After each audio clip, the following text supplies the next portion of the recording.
Hey everyone, and welcome to The Explainer. Today, we're unpacking one of the most fascinating political subjects in the entire world, the immense, totally gravity-defying power of the Indian Prime Minister. Because, look, if you want to understand global politics today, understanding who truly holds the reins in a nation of over 1 billion people is absolutely crucial. Now, if you've ever looked at a government and wondered how the rules written down on a piece of paper actually translate into real-world, boots-on-the-ground authority, well, you're in exactly the right place. Today, we're setting the stage to explore a pretty captivating clash: how strict constitutional theory bumps up against pure, messy political reality in the world's largest democracy. Okay, let's dive right into this with a truly brilliant astronomical metaphor from our source material. The Prime Minister is the sun around which all the planets revolve. India's first Prime Minister, Jawaharlal Nehru, actually once described the role as the linchpin of the government. And this isn't just poetic language. It perfectly captures the absolute gravity of the office. The entire political system, the cabinet, the parliament, they all literally find themselves caught in the gravitational pull of whoever happens to hold this seat. So here's our roadmap for this explainer. First, we'll look at the real executive. Second, the Council of Ministers. Third, choosing the Prime Minister. Then, powers and functions, why the office grew. And finally, we'll wrap up with 4 models of premiership. All right, starting with Section 1, the real executive, de jure versus de facto. So India adopted a parliamentary system, specifically the cabinet form, which was heavily influenced by Great Britain.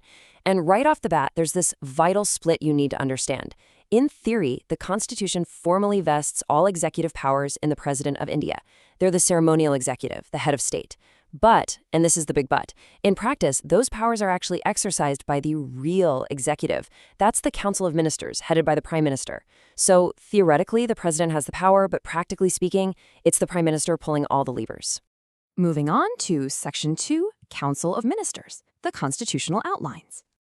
Okay, so according to Articles 74 and 75 of the Indian Constitution, there has to be a Council of Ministers, headed by the Prime Minister, to aid and advise the president.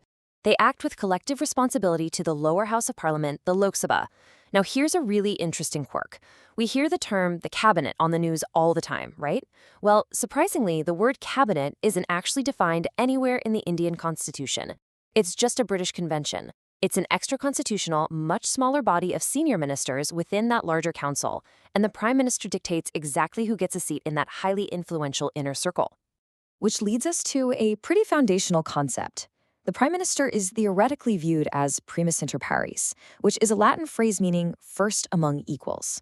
Lord Morley famously coined this to describe the position.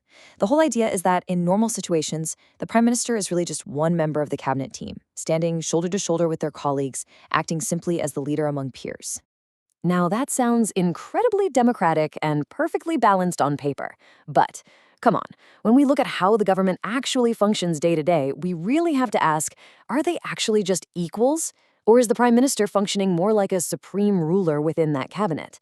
Let's look at Section 3, choosing the Prime Minister, theory versus reality. In theory, Article 75 just says the Prime Minister shall be appointed by the President. Technically, you read that and think the President could just pick anyone off the street. But the reality is way, way more rigid. The president practically has zero choice. They have to appoint the leader who commands the support of the majority of the legislature. Becoming that leader, and more importantly, maintaining that massive support, requires incredible political sagacity. Because getting and keeping majority support, it is no easy task.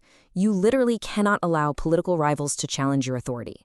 Our sources highlight Jawaharlal Nehru as a prime example of this kind of political shrewdness. After some major setbacks like the 1962 India-China War, he was facing internal challenges, so he used something called the Comrade Plan. Under the guise of asking senior colleagues to step down from government to do organizational work for the party, Nehru effectively cleared the entire board of potential rivals and maintained his undisputed influence. It's just a brilliant illustration of how a PM uses power to stay on top of the pile. Section 4, Powers and Functions, the Supreme Rulers. The crazy thing is, the Constitution doesn't actually list out the specific powers of the PM, but in practice, their reach is absolutely vast. They form the cabinet. They have the undisputed privilege to allocate and reshuffle portfolios, meaning they can hand out powerful ministries to their allies or just strip them away from rivals to assert dominance. They're the leader of the parliament, guiding legislation, they shape economic planning, and they act as the main voice in foreign affairs.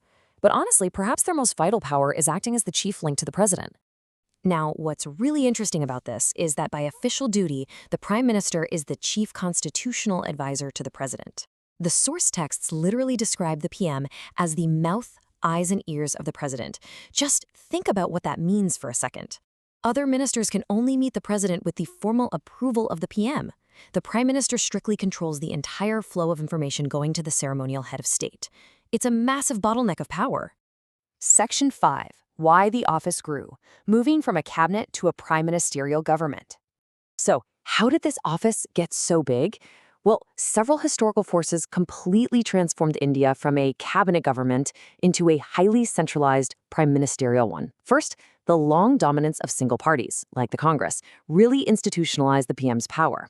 Second, honestly, the general apathy of parliamentarians. A lot of times they just vote yes or no based on what the party leader says, rather than engaging deeply in policy. That creates a vacuum and the PM fills it. Third and fourth, you have the rise of charismatic leaders offering populist policies directly to the masses. That creates a direct support structure that totally bypasses the party itself. And finally, mass media. It dramatically amplified the personal image of the Prime Minister, making them larger than life. And that brings us to Section 6, 4 models of premiership and their historical evolution. You can actually take decades of messy, complex political history and boil it down to 4 distinct models. The solar system of Indian politics radically shifts depending on the era and the person in the chair. First up, the pluralism model under Nehru. He had unchallenged authority, but he operated democratically without damaging political institutions. Second, the neo-patrimonial model under Indira Gandhi. Now, our source material describes this as totalitarian and highly centralized. Even state leaders were nominated directly by her. Third, the federal model under Morarji Desai. This emerged from a much weaker party structure. It revived democratic institutions but lacked that strong centralized control. And fourth, the coalition model under leaders like Vajpayee and Manmohan Singh. This one is all about dynamic alliance management and complex power sharing. And today, the modern era is deeply, deeply defined by this coalition model. As the text points out, in these times, no single party secures a pure, sweeping majority. The person holding the office can actually be seen as weak if they aren't careful, because they constantly have to coordinate these very diverse alliances. The Prime Minister is no longer just commanding their own party. They're navigating the tugs and pulls of coalition partners, and sometimes even dealing with what the texts call remote control politics, where powerful party presidents pull the strings from behind the scenes. So, what is the ultimate takeaway from our explainer today? It's this: the role of the Prime Minister has experienced a massive shift. It moved from the absolute dominance we saw in the early decades to the highly delicate, complex coalition management of today. Why? Primarily because of the regionalization of the party system. Yes, the office still holds immense constitutional and practical power, but today that power is ultimately constrained by the messy, ever-evolving reality of regional politics and fractured electoral mandates. Which leaves us with one incredibly vital question to ponder as we wrap up. As regional politics continue to fracture and alliances constantly shift, will the Prime Minister remain that dominant sun of Indian democracy, holding the whole shebang together? Or will the gravitational pull of the many planets, all those regional parties and coalition demands, eventually pull the centralized system apart? It is a fascinating dynamic and definitely one to watch. Thank you so much for joining me on this explainer. Keep asking great questions, and I'll catch you next time.